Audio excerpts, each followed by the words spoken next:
Welcome to the TLW Podcast. I'm your co-host, Sean Owens. I'm joined as usual by my partner, Coach Pixley. Coach, how we doing? Doing great. Ready to go. We got our other partner, Jace Augustus with JCB Media behind the scenes, making us look good, sound good. I'd say smell good, but he has no control over that. We are joined today by my good friend, and I'm going to go ahead and call him a real estate agent, even though we haven't done anything yet together, but we will. We will. Trey Willard. Most of y'all in the Baton Rouge area know Trey. He is the founder and CEO of the W Group. What some of y'all may not know about some of his past accolades, I won't get into things too much, Trey, but I know you as DJ Trizzy. Yep, a lot of people. We'll get into that a little bit here coming up. Trey entered the real estate world in 2010 as a real estate assistant and grew from there into opening the W Group in 2016, if I'm not mistaken. Yeah, 10-year anniversary this year, man. Big, That's big time. year. Yeah, well, big year, not just from that, but also from what's transpired since 2025, which I want to talk about in a little bit. Sure. But the W Group is a group that is year in, year out, one of the top-rated, if not the top-rated, which y'all were the top-rated real estate group in 2022, 23, and 24 for the state of Louisiana, Yeah, correct? And we are waiting on Real Trends to put out the production metrics for 2025. So I can't wait. And we're on top. Yeah. So it's battling between 1 and 2. And I say we're the #1 real estate team because we are a true team. There's a guy named Jim Cady, and I got to give Jim credit because he is a great friend and he's a great mentor. Runs a really, really awesome group in Lafayette. And it kind of runs more of like independent brokerage / team where we're just a true team at this point. So that's why I say we are the #1 real estate team in Louisiana. I love it, brother. So W Group has 3 offices, Baton Rouge area, Yes. North Shore, Yes. New Orleans, over 55 agents, if I'm not mistaken. That's correct. Yes. And just Yeah, you did your homework. I did a lot of homework. Trey's, like I said, one more quick thing. He's one of these guys that if I'm ever looking for a book to read, some advice on growth, advice on trying to 10X things, Trey's a guy I call up. And so, Trey, the fact that you took time out of your schedule to join us today, we really appreciate it. Welcome to the show. Dude, I am incredibly grateful. I'll be honest with you. There was a little bit of FOMO that I hadn't been invited soon. We're getting there. I Let's mean, go. I think with what Jace is doing behind the scenes, Yeah. and not to steal any thunder here, but I know it's a little different for you because you actually work here. But we do want to thank Kidder Yes. Dental for this amazing facility that we have that we're able to use really every Friday if we need it. And so if like always, we say now that you are a part of this as well. Yep. If you want top-notch dental care, you need to come over here to Kidder Dental and see Doctors Liz and Dustin Kidder and Dr. Sean Owens. Yeah. And by the way, congratulations, because Thank you, brother. him and I probably know more than most people do. So this has been an incredible transition for you, and it sounds like it's been the best thing that's ever happened. God is good. God is good. It's interesting. We could do a whole podcast about valleys, about changes in life that we don't expect to come, but it's really cool being on the other side of those valleys and those changes and seeing the purpose behind those things and what they can lead to us having a greater impact on others with as we move forward. So 100%. And it was funny. I don't know if you remember this or not, but in Healing Place, the day that you got baptized, you were sitting right in front of me. I think you were outside of my family. You were my first hug after that. Yep. That was February 3rd, 2023. Yeah. Yep. I love it. Love it, brother. Awesome. Love it. Okay, let's get into it. First of all, I have to know about DJ Trizzy. Yeah, for sure. Okay. What do you want to know? Well, you talk about, and I know you've worked in restaurants. You were a DJ. I want to go back. First of all, I want to hear about your experience as a DJ. Sure. I just think it's cool. And then secondly, I want to know how you use those experiences to kind of formulate your mindset to where you then use that into what you do today from a standpoint of owning and operating a business and all the success you've had leading up to now. Yeah, marketing. Yeah. So what do you want to know? You want me to start from Start with a DJ. I want to hear. Yeah. It. So, it's interesting. So when I had always gone to like nightclubs and was really big into like electronic dance music. And for those who like if I can get real specific, people who they'll know about progressive break beats, which really Tampa, Florida was a huge, I guess kind of like the starting point of I don't know if it was really the starting point of break beats or not, but that's where like Ybor City in Tampa, there's a lot of great DJs. And then a lot of really great DJs. And I think the real true progressive break beat genre came from Lafayette, Louisiana. Really? So I would find myself driving to Lafayette all the time, and we were going to, and again, I don't want to like tell people this. I was like going to Firestone, like the like really like late night places that I probably shouldn't have been in when I was 18 years old.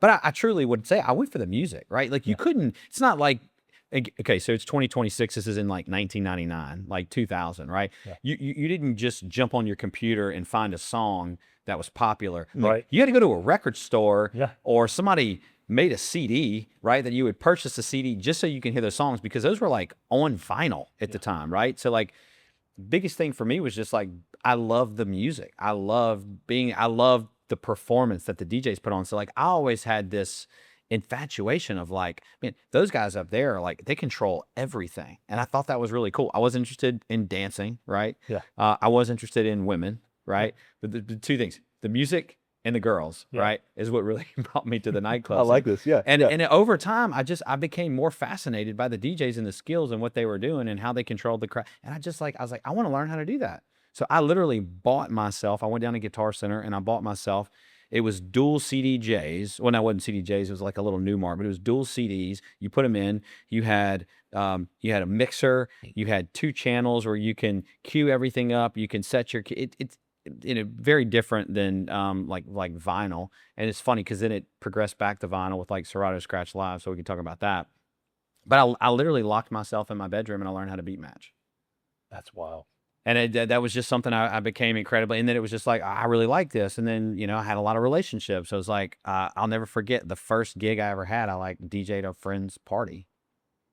I love it. And then it like people started hearing like he can beat match. He's pretty good. He's in Baton Rouge. I think I want to say maybe my first residency was Rasputin on 3rd Street, which was like a electronic dance music club. So I started out playing in that and then progressed into more of like open format where like I could play, everything from hip hop to EDM to, Nice. like mashups was really big at the time. Like DJ AM, I don't know if you guys remember him, but he was the king of mashups. He ended up dying in a I say the plane caught on fire. But he was like the iconic like mashup guy, and this is when this was like taking off in Vegas. And then so I switched from more of like the electronic dance music to open format. So how do you take what you learned from that, what you learned in the restaurant business, what you learned in all of those, and you, I mean, did you know then I'm formulating the mindset that's going to help me be a successful business person, or are you just going? No, not a clue. And I didn't know at the time what I didn't know, right? I didn't know, I wasn't reading, I wasn't really practicing any kind of personal development at the time. It was like I was 20, early 20s. Like I was just having a good time. And it was like whatever would come, would come. I went to LSU, I got a degree in communications, technical sales, and business. And who knows? I don't know. Maybe some people know, like you went to school, obviously you knew what you wanted to do. You know what I mean? You have to go to dental school. You got to go to. I got lucky on that. Right. And there's people who are really like dialed in. They know what they want to do when they grow up. I had no idea. Yeah. I would say for me, like God's favor, is just like being very personable. Like just, I love people. I love to entertain. You know what I mean? And I think that as long as I was doing something like that, I felt like I was pursuing my purpose. And as long as it gave me energy, I just was like, I should probably go do that. Where does that fall in your line of business today? Yeah. So that is something, man, I try to coach this a lot, right? And I try to, this is the message I'm always trying to get across to my agents is like, what gives you energy? Yeah. Mm-hmm. Like there's certain things that you're going to do that you're going to have to do that don't really give you a lot of energy, but there's certain things that you're going to do that give you a lot of energy, right? And I think identifying what that is the most important thing in the world, because if we can find that, like for me, being in conversations like this, building rapport, being with people, that people bring me energy, right? You talk to an introvert, it's the opposite. You put them in a room and they're trying to find the first place they can go hide, because being in a room and talking to people or whatever, like it takes a lot of energy away from people. So they go the other way. So, we need people that are introverts, right? That are going to be like more behind the scenes people. We need the extroverts that are going to be out in front. And I think it's just trying to identify like what gives you energy, what takes energy away from you. And if you can live within inside of your genius is what I would consider it to be, as far as the things that, like, number one, that give you energy. Number two, do you feel like God's called you to, like, this is your purpose and this is like a passion that I put on you. This is your favor. And like for me, I didn't know what it was then. I'm pretty dialed in on what it is today. And if I'm living outside of that, right, what I would consider to be my purpose, which I have it written down and I say it almost daily. So I can ask myself, is this in alignment with my purpose and my passion? And if it's not, I got to leverage it out, or I just got to say no to it, if that makes sense. So real quick, I want to circle back to what you said about, there are things that you do that don't give you energy, and then there's things that you do, right? That would you agree? Because we at TLW, whenever we are coaching clients, whether or not it be business executives or athletes, right? We talk a good bit about, some of the things that you don't want to do are the things that will allow you to do the things that you do want to do. That's 100%. Right? Yeah. Did that fall in line even as far back for you as DJing or being in a restaurant? Twofold to that. You're absolutely 100% right. And I do have to say that because I don't want to say like, if it's hard, don't do it. That's a whole different conversation. Okay. If it's hard, you should probably do it. Right. Right. Because it's that hardness that creates the calluses. It creates the thickness. It creates the compounding of it. You do enough reps. We talked about this. You weren't really good on camera in the beginning of this thing, right? You start doing this enough times, you start building the reps, right? It gets easier. So we got to do the hard stuff, right? You cannot get away from it. You got to get comfortable being uncomfortable. We say that all the time. Yep.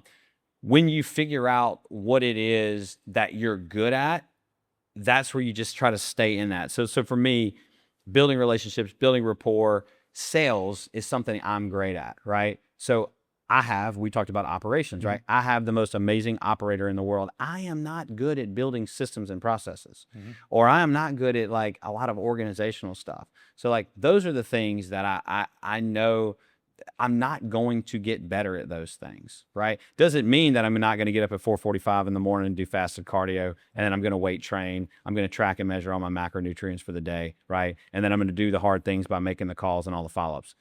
Two totally different things. So I just want to make sure I was specific on that.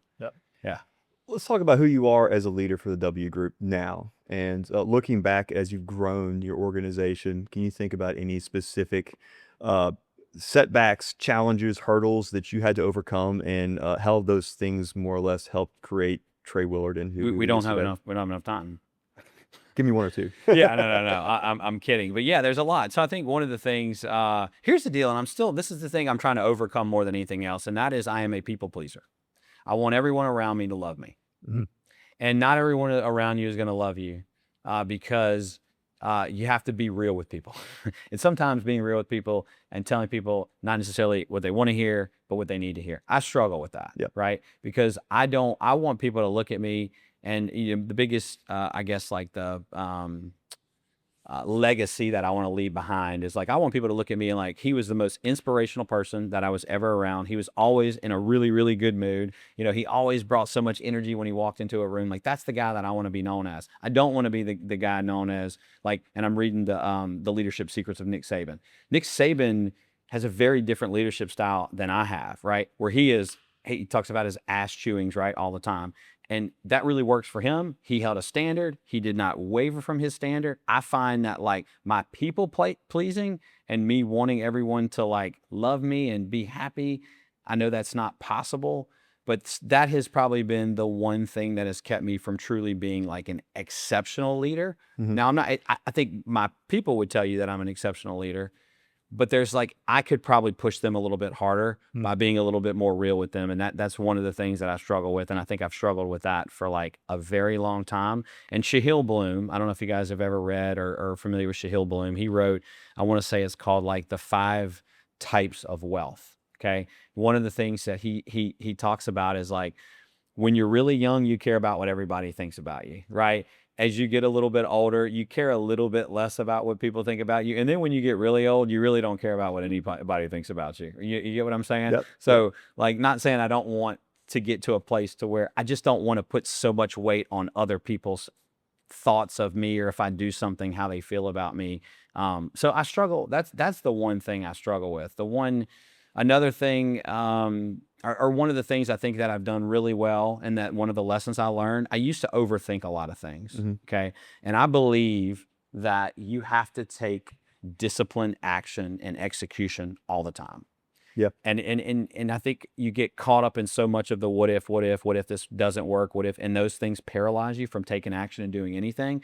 I've just got to the point now where I take literally Full like speed, huh? just like let's go. Yeah. Yeah. Like we'll worry about, because I've done it so many times now that I found I'm like, okay, and I say this all the time to my team. I'm like, guys, is anybody or did anybody die? Like if we talk about like some of the worst things that can happen in decision, You're just creating perspective. that's a pretty big. Yeah. But if somebody like, well, you know, did they hang up on you when you were prospecting? Did they curse you out? No, they just really weren't interested. I was like, did you die? Like, nope. I'm like, okay, right. So as long as none of that is happening, right? Like, let's go. Yeah. So it is just, okay, what could happen? Don't worry about what could happen on a negative standpoint, because I do believe in like, there is no such thing as failure. There's only lessons learned from the things that we do, right? I don't know if you guys agree with that or not. I mean, you can call failure whatever you want to fail, but again, like, did you die? No, and look, like we agree with that. I agree with that for sure. I used to, as a basketball coach for a long time, I used to tell guys who, younger players typically, who would be afraid in certain situations, especially if they were getting pressured defensively or whatever. Like, what's the worst that can happen right here? Do you think they're going to walk up and just punch you in the face? Right. Like that's not going to happen. Right. So like, why are you so afraid of this? Right. There's anxiety, I get, but fear is a totally different thing. So when you take disciplined action and you do it enough times, the fear dissipates. Yes. Right. You don't even give yourself time to think about it. So I was thinking, like, I started, like during this time of year, I like to get really shredded. Right. Like it's beach time. Yeah. Right. So 4:45, 5 a.m. fasted cardio sessions start. I tell, like, when people try to tell me I don't have time to exercise, I don't have time to do this, it is like the one thing I'm like, you know what? 4:45 alarm clock goes off, non-negotiable. Yep. I get up. Yep. You cannot give yourself enough time to negotiate with yourself. The more time you give to negotiate yourself, the more you're going to talk yourself out of doing something that easy you're to talk yourself out. Yeah, Easy. Yeah. So So it's a decision. it was 100% a decision. It's not, you're not being forced to lay in the bed. No, Just like you're not being forced to get up out of the bed. that's right. Y'all didn't know y'all get preaching today. Keep 100%. Pastor Trey sounds good, man. I get fired up about this kind of I love stuff, it, man. because Today's be the extended version. yeah. And look, like you said it before, every decision that you make will have an outcome of some kind, Yes. right? And if you spend too much time thinking about that outcome and how that outcome could be negative, paralysis will set in and you won't do anything. Yep. But if you stop and just say, what's the worst thing that can happen? Right. Control your controllables, right? It is. And you just take disciplined action. I know, right? Yeah. We talk about that stuff all the time. Like, can you control it? Like my wife and I have the greatest wife in the world, and I think opposites attract, and I think she balances me out, because like I'm one extreme where she might be a little bit of another extreme. She just she's anxious about a lot of things, and like I'm like it'll be fine. Yeah. Right. Shahil Bloom said this also, like, if you want to be happy in life, lower your expectations. Right. And so I kind of live in this world of like, like I've got everything I want. I literally have the most amazing family in the world. I'm living in my dream house. I have my dream job. Like I get to wake up every day and do what I love. Yep. It's like, well, I mean, what is going to knock me off of my game today? Where my wife, she just is she thinks more, she's a little more anxious about certain things, right? And anyways, it's just like our relationship is really, really good because we are able to balance each other out really well. So she does kind of like, you need to like think this through a little bit more than you do. And Is that voice is like reason for just a second? 100%. I got you. Yeah. So, and I think that's part of it, is like having that partner, that person that can like help you, you know what I mean, balance you out. I think that's important. So at the W group, you guys obviously have had significant success. By the way, I got to say this is like next level. Yes. So today is the May 1st. We've closed 204 homes in 4 months. Wow. That's pretty sick. I sent that to my team last night. I was like, guys, there was a years where we only sold 200 homes an entire year, and we managed to do that. 1/3 of the year through already. In a market that's supposed to be a struggle right now, right? It is. Interest rates are pretty tough. They're high, 6.1, 6.3. Affordability is pretty tough. But yeah, I mean, 3.5 years of pent up demand. People are starting to, they're just ready to make a move. You know what I mean? So I just had to give a shout out. Absolutely. Good job, W Group. Yeah. At the W Group, all the successes you've had, obviously you've had to accumulate talent in order to do that. 100%. Okay? So there are a lot of people that can attract talent initially, but they can't keep it. Yep. Okay.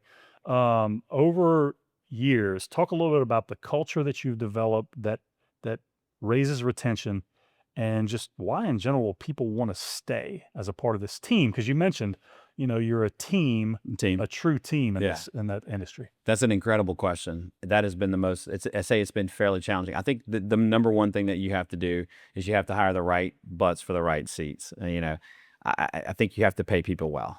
Okay. You have talent, you have to pay them well, but you also have to let them know all the time how much you appreciate and how grateful, because not all the time do you have the ability to pay them, to make them the highest paid marketing director, to make them the highest paid operations director. The one thing that I've done that has been the biggest opportunity, I say for me, has been to consistently share the vision.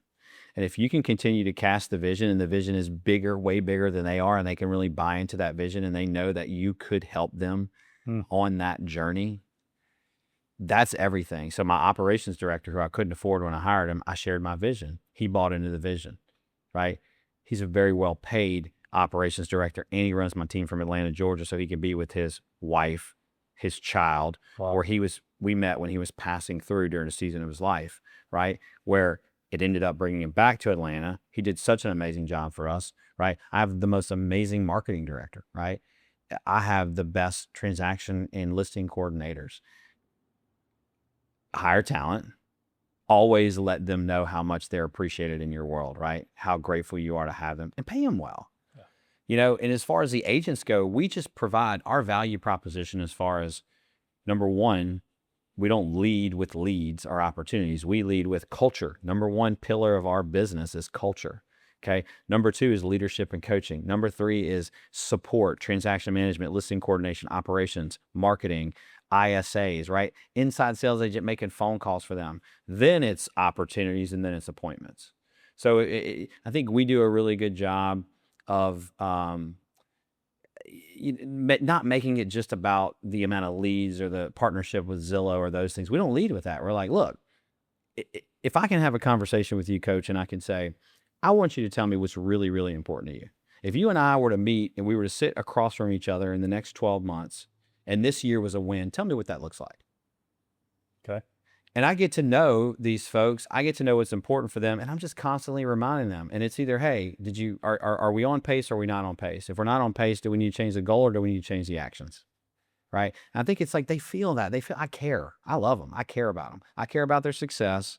I want to see them succeed. And I want to see, so like my purpose in life is to help people remove limiting beliefs, raise their capacity, chase their dreams with unwavering determination.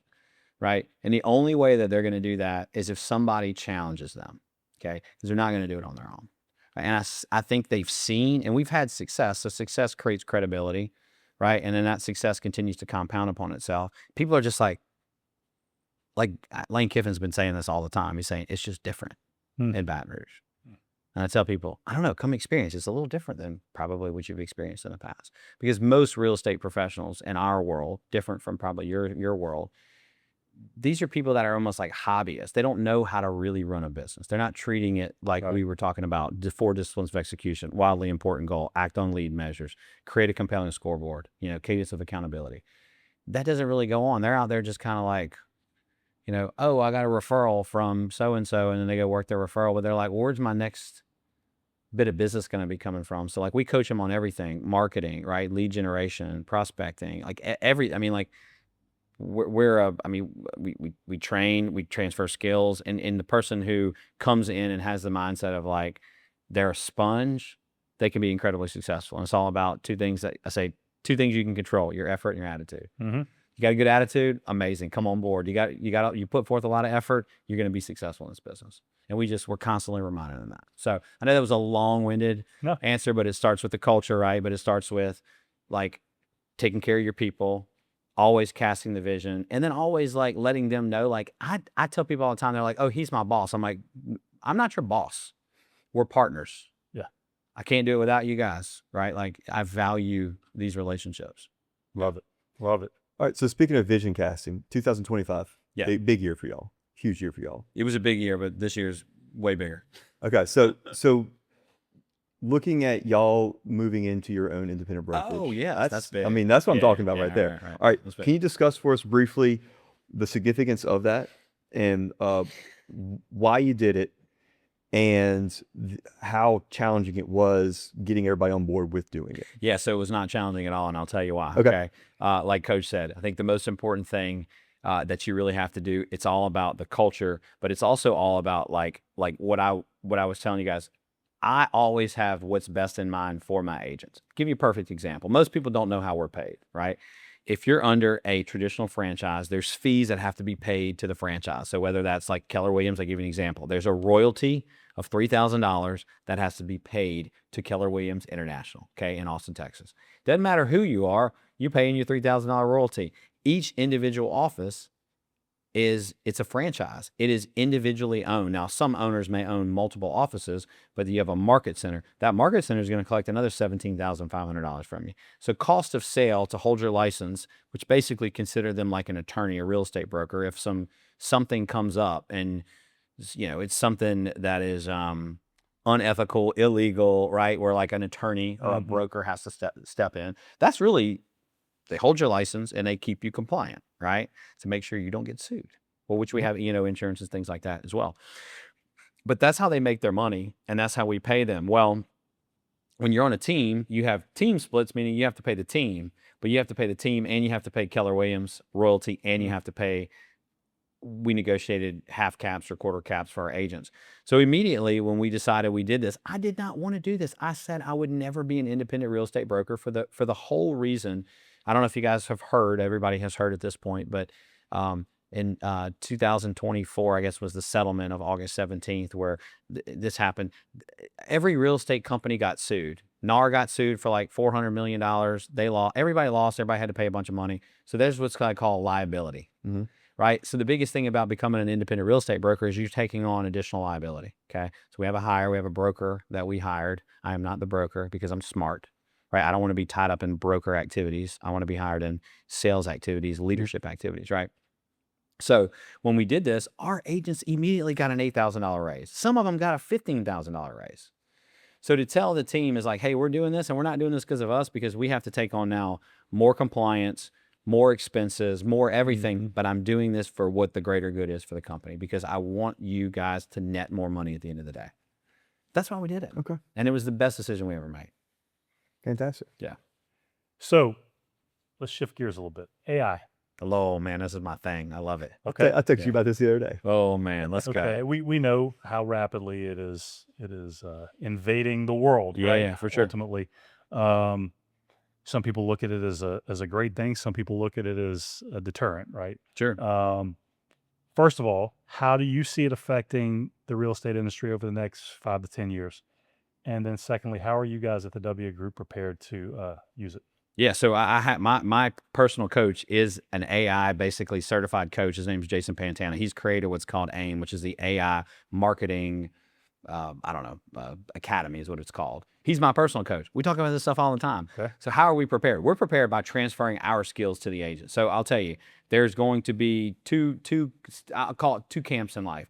The camp that embraces AI and the camp that runs away from it and says it's the devil. Yep. It's going to take over the world. Stealing jobs. Yeah, all the things. So there's a guy named Peter Diamandis, and I really love Peter Diamandis' his mindset around this, which is a mindset of abundance. Okay, when robots or artificial intelligence can handle all of the things that we don't want to do, right? What does it do? It gives us what? It gives us time.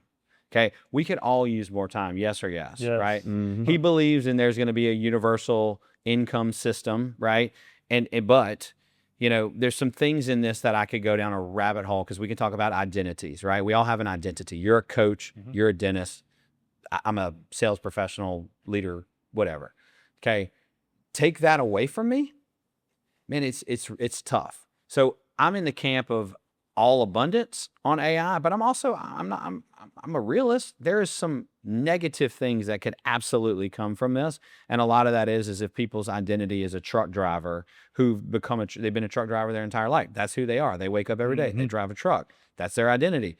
You take it away because Elon Musk created robo-taxis, or you follow what I'm saying? Like, there are definitely some sectors. Now, I will say, I don't see it affecting the real estate business as much as other businesses, and I'll tell you why. Until every house is exactly the same, a robot is not going to take my job away from me. Okay. Every house is different. Every lot size is different. Every amenity is different. There's so many nuances in a real estate sales. And like, I don't know that a consumer, do you want to buy a house from a robot? I don't think so. Not right. Like I you want. think about it in terms of this though. Okay. Like when you go online, you can buy a car. You can put your car together how Sure. you want it. 100%. I know you can't. I mean, you could build a house that way, but you couldn't buy a pre-existing house. But you could search it that way. Sure. So is there some concern in that potentially? No. First, for me, agents that decide not to adapt artificial intelligence will get left behind. What it's going to do and what it already has done is it's giving us an opportunity to be more efficient, and we will take more market share, and we can just do more. Like instead of selling, our goal is, which we're on pace to sell 700 homes this year. My goal next year is going to be 1,000, 1,500, 2,000. We're going to be selling thousands of houses, and I'm going to be able to do it with less people. Okay. That's the efficiency part of it that's going to happen, right? The automations, the AI agents. I mean, like right now, I can get artificial intelligence, call them agents through Claude or through Chat or through Perplexity Computer. I can have them do tasks for me that human beings are doing for me right now. Right. Right. We're living in the future today, right now, and I'm using it to. I'm a Claude. I'm all over Claude. That's my #1 large language model of choice. The beautiful presentations that I can put together, the things that it can do for me. Right. As long as it has a very specific task, it's not going to stop until it's done. Right. And that's the kind of stuff you have to embrace it. Yes, but there's also from a standpoint of health, medical. Thank you. We're having breakthroughs right now. Sure, the cure of cancer is right around the corner if it's not. Or there's just things. We're going to live longer. I believe in longevity. Those things are going to help us through artificial intelligence. So the other day I was having a meeting with a client, and we brought up AI. Yeah. I'm really concerned about this, not necessarily from my position, but for people who work for me, this, that, the other. I said, well, you kind of determined some of that, right? I said, but think about AI in these terms.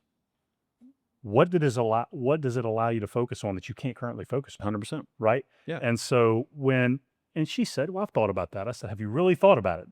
And then it became as simple as, let's create a list of all the things that you can't do that you want to do that AI can do for you. Yes. And I gave her like 30 seconds and she was still writing. Right. And could have kept going. Right. 100%. It's incredible. So it's cool. incredible. Yeah. It's going to make you more efficient, but you got to learn how to use it. And then you can't have this negative mindset around it. You just got to and listen, for me, I feel like we got a little bit of a runway. So I'm going to work as hard as I can for as long as I can. And I'm not thinking about those kind of things. Control your controllables. I can't control what happens with artificial intelligence, things like that. But I could control sitting here and being in the doomsday mindset and just replaying that and that creating paralysis in my life. Yep.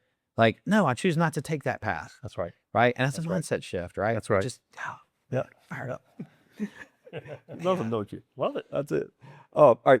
Common misconceptions about building a high-end business, building culture within your business, and scaling. Any basic things that stick out to you? So you're asking the question of say that again. All right. So as an individual who has built an incredible business with an incredible culture, in your position, and you look at other individuals who maybe approach you about wanting to do something similar to you, but they say they can't, or there's some basic common pitfalls that they fall into. Every day. So what are some of those common pitfalls that you think that people associate or people fight when it comes to trying to build a business like what you've built? Okay, I'm going to tell you something that you guys have heard a gazillion times. Comparison is the thief of joy. Okay. I say that because most people look at my business or our business and they think, I want that business. Most people don't want this business. Right. Okay. And when they start to learn the nuances that are involved in this business, to not only create it, to continue to manage it. Yeah. I mean, even my wife is like, how in the world do you do what you do on a daily basis? I don't know. God has given me some favor to do this, and I just do it. I don't really think about it. But when people call me, and people are always calling me to like pick my brain, hey, I'm thinking about this, and I'm like, when I hear them, I'm like, I don't think you want to run a business like this. So like at the end of the day, like getting down to like, what is the real, like Simon Sinek, start with why. What's the real why here? What do you really want? Do you want to work harder? Because there's two types of businesses in real estate, in my opinion. So there's a few, but you have the solo residential agent who maybe does it all by themselves. They're their own transaction coordinator, listing coordinator, marketing coordinator. They do everything by themselves. I think that person will have a hard time competing in the future, specifically as AI becomes what it is. Now, I think you can build as a solopreneur, if you know how to use AI correctly, you can build a business as a solo agent and have a lot of things taken off your plate. I think that, but I just think it's just hard to compete with like the size teams that are coming out there, because it's hard to give the level of service that we can provide with as many people, because I think still people want an individual and not an artificial intelligent bot to pick up the phone and call them and walk them through a transaction. You follow me? So you have the camp of the solo individual agent. I think there's a place for them. I think there'll always be a place for them. I just think you'll see less of them. Then you have what I consider to be like your Navy SEALs teams. These teams operate like really lean, only a couple agents, really, really great staff, really good agents with like a high, you've got each agent has a high per unit production per person, right? Then you have this like kind of messy middle, which is when like expenses start to get really high. And this is where a lot of the agents kind of, in my opinion, this is where they really fail, is they try to scale too fast. They try to take on too many expenses, too many leads, instead of, again, this goes back to the old fable of well, I think about like the tortoise and the hare. You know what I mean? The slow and steady wins the race. You get your systems dialed in 100%. specifically 100, you got and it. scale once the systems are where they need to be.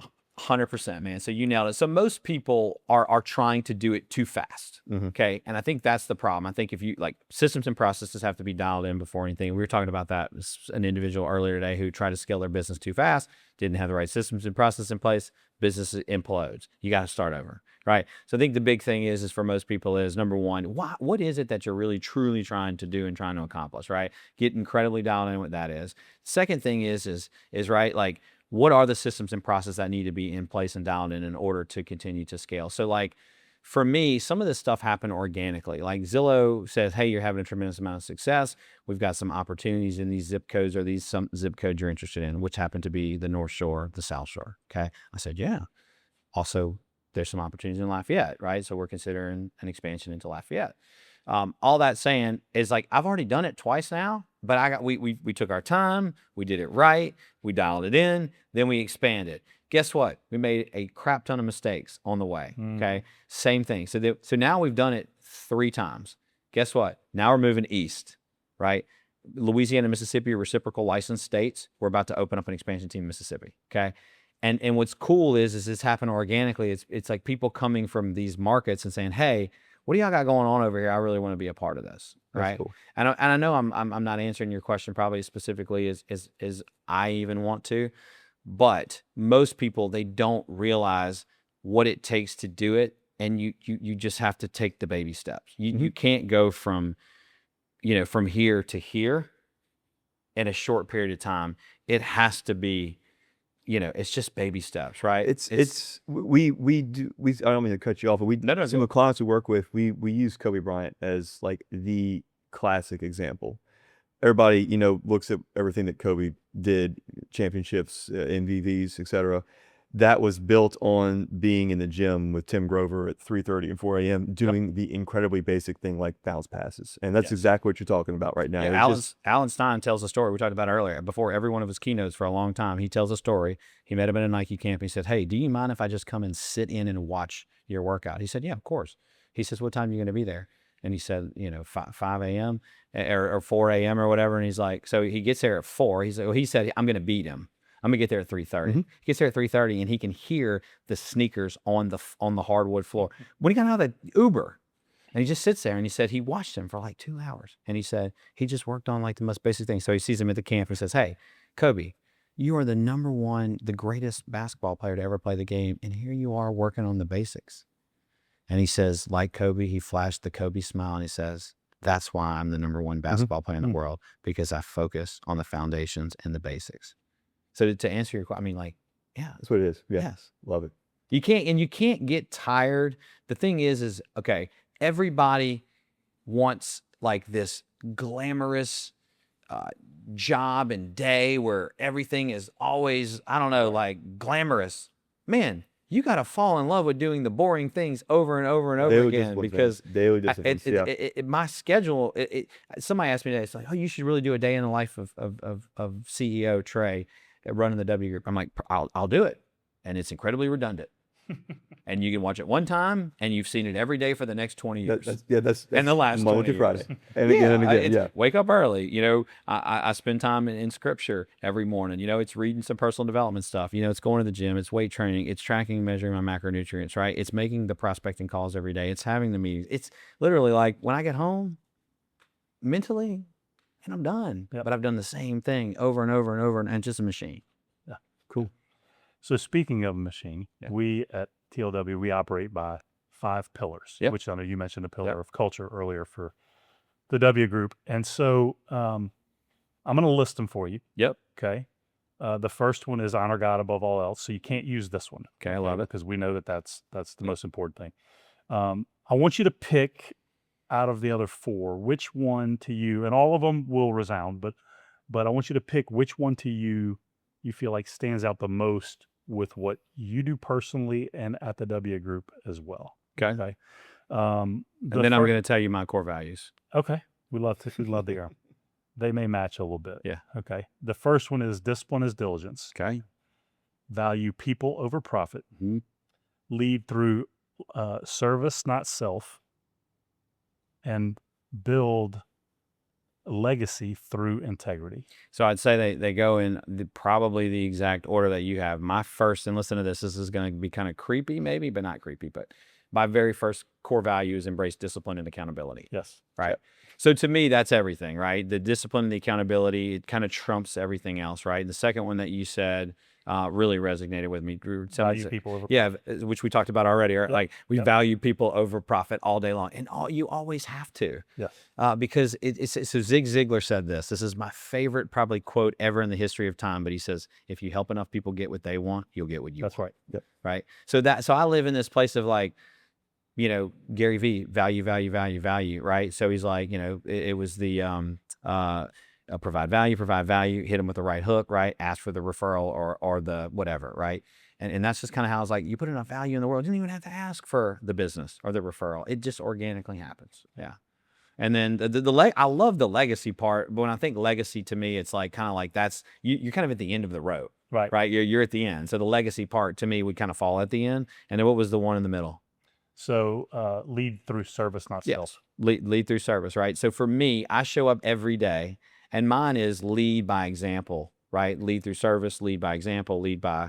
My agents can see I'm the first one in the office every day. Yeah. Right. They see what I'm doing all the time. And as long as I can continue to lead by example, hopefully, right? And we always say, trust the process, guys, trust the process. Like, I am living in the process. You're watching me do this. Why do y'all have to try to change everything? So I'm going to push back on the legacy. Yeah. Okay. And I certainly didn't think about this whenever I was younger. I'm sure you didn't either. I'm sure you didn't either. Jace is still young, and I'm sure he might be thinking about it. He's a little older soul than we probably were at that. Well, he gets all this really good wisdom every week, that's right? Yeah. I think the sooner you start thinking about what's my legacy going to be, the more intentional you'll be about what it ends up being. We talked about that earlier, right. You know, and that's like me. So like part of my legacy, which I told you, like I wanted to be remembered as the guy who was always incredibly optimistic, always full of energy, always brought like a tremendous amount of energy to the building, always was super uplifting. Like, do you feel that when we're together? Absolutely. That's what I want to do. So like, I guess I'm thinking about it now. Yeah. But you're absolutely right. It's just as part of like your decisions that you make. It's like is the legacy that you leave. And for my kids, right? Like, you know, I'm a parent. I have 2 children. I have a 16-year-old and a 10-year-old. And like, man, number one, I want them to be incredibly proud of their father. Yep. Right. And I really want them to be like little real estate professionals. But if they choose to do something else, you know, that's okay. But I do want them to look back and say, you know, like, my dad worked really hard. You know, Whitney and I date. My wife and I, we still date all the time, right? Awesome. I want them to see my mother and my father loved each other, and they displayed that love inside of the house, right? Yeah. So those are some things that like I hope, awesome. You know what I mean, to leave as a legacy for those guys or for those girls. All right, the word success. What does it mean to you? Super basic. And, you know, for me, It's tough because the old success, and like I get an ego just like everybody else, and like my wife puts me in check sometime, and I think like she's like, Trey, like sometimes you're in a room and you'll talk and like you want to talk about the what the success that the W group has had. And more of that is just out of pride. I had like a rich dad and a poor dad, and my poor dad was my real father, and my rich dad was my uncle. And I there's just like this like pride of like I didn't come from anything. So like when I step into a room, like I'm proud that I've like worked from nothing to get to a point. But at the same time, like, success to me, honestly, means number one, I can do what I want with whom I want, right? Did I say when I want? Nope, that's the last. That is success to me, right? Like I'm following all the processes around like my retirement, my investing in index funds and all the, like, I literally, like, you just tell me to do something and I just do it. But at the end of the day, like, I just want to do what I want, when I want, with whom I want. Mm-hmm. And a lot of that is I really want to spend more time over on, on the coast in 30A and around water. Water makes me just feel like, We got some coming out. I know that water does not make me feel any kind of way. That water makes me want to go take a nap. But no, I mean, I think that's important to me, and I think that's success. I don't like most people. I think the biggest issue most people fight about, specifically in relationships, is what? Finances. Yep. So I'm a hoarder, and I think that's because I come from a place where money was very scarce growing up. So I have that scarcity mentality around money. And then no matter what, and I know they always say it's like you never have enough, and like you continue to move the goalpost, right? Like, oh, I'll be successful when, Right. Mm-hmm. I'll be successful when. And I've realized for me, like, I feel successful, right? Like I wake up every day, I feel like, I take care of my body, right? Which is something that's incredibly important. Most importantly, I probably take care of my mind.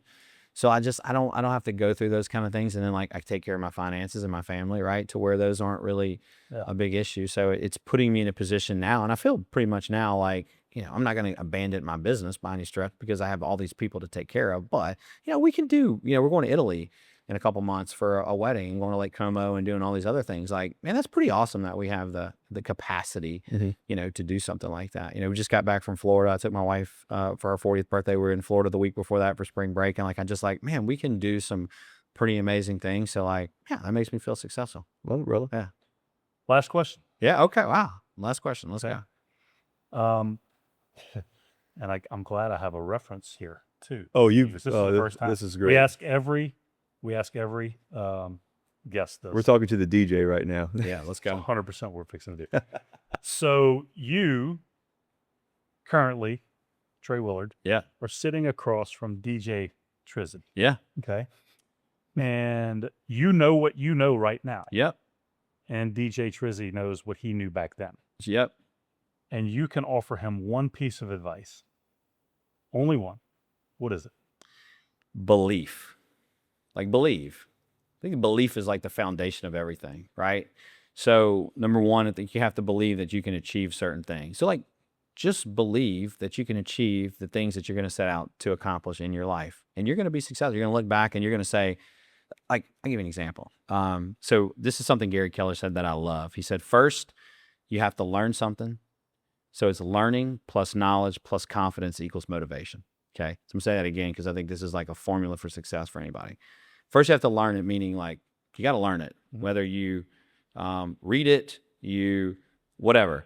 And then when you learn something, you know it, right? You've done it a couple times, right? And when you know something, you start to feel confident in that thing. And when you feel confident in that thing, you start to feel motivated to go do that thing. So whether it's teach it, do it, whatever it is. But at the end of the day, I believe like the foundation is, do you believe in yourself, most importantly, that you can achieve whatever it is that your goals are?